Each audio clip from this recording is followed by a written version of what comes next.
like to ask Ranking Member Nadler, do you think that Governor Lujan Grisham had the authority to issue the original order? I think so, but my opinion is not important. What is important is that it's going to be settled by the courts in New Mexico, by the federal court there or the state court there, whichever. And Congress has no business passing a meaningless resolution in this respect. The courts will decide. I'm glad you brought up the courts, because in your opening statement you said that the situation we're in is due to radical judges, something to that effect. I did. So there's only one judge at issue here in this case, and that's Judge David Urias, who is, that's the one who put the stay against this executive order by the governor. Is he a radical judge? Is that who you were talking about? No, I don't know anything about Judge Urias, who's a local judge in New Mexico, and I doubt it'll stop with him. It'll probably go to the higher courts. He's actually a federal judge. Okay, I still don't know anything about him. He's a federal judge in New Mexico. Well, undoubtedly it'll be appealed. Well, then this will be news to you. He was appointed by President Biden. Okay, that's very nice. Okay. So whatever he decides, I assume will be appealed to higher courts. When I heard you say that radical judges, led to this situation, I thought you might have meant this judge that was appointed by President Biden. No, I meant the Supreme Court judges. Okay. You're calling them all radical? No, just 6 of them. Okay.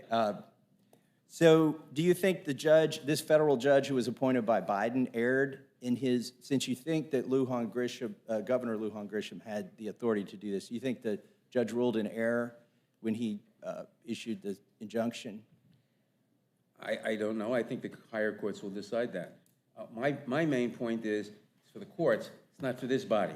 We should be passing a budget. We should be saving the, dealing with the country's budget, dealing with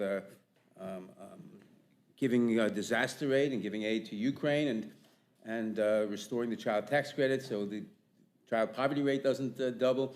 That's what we should be doing instead of passing silly resolutions that have no impact.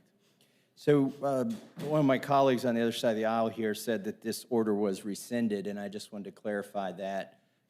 It was, the original order may have been rescinded, but it was reissued, and I think you noted this in your chronology. I think it was a slightly different version. But slightly different version. So it's not been rescinded. This isn't a moot thing that we're voting on. No, but the courts will decide it. What's moot, what is silly is Congress has no business. And if, my colleague here said that, Mr. Tiffany said that he hopes the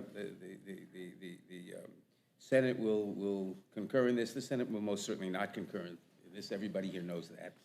And we should be letting the courts decide this question, and we should be devoting ourselves, instead of to silly resolutions, not wasting our time on that. We should be devoting ourselves to the problems in front of this country. Well, I actually think it's not clear that the Senate wouldn't vote for this, because I believe we may have some House Democrats vote for this. Do you think our distinguished colleague on your side of the aisle, who serves on the Judiciary Committee, who condemned these actions by the governor, do you think he was in the wrong? I'm not going to comment on him. I just think it is clear that this will not come up on the floor of the Senate. Why Chuck Schumer would bring this up on the floor of the Senate when they got pressing business, unlike Mr. McCarthy, who seems to think we don't have pressing business, I'm sure he won't bring it up. Well, they have certain procedures in the Senate that are different than over here, and occasionally members of the minority are able to bring up votes as amendments, and it could be that somehow this does get a vote. And I think it'd be very interesting to see how all the Democrats over there vote. It's going to be interesting to see how Democrats here vote, because at least one of them on our Judiciary Committee has condemned what this governor did. And it's still in effect. There's still a version of it in effect, so it's not been completely mooted or rescinded.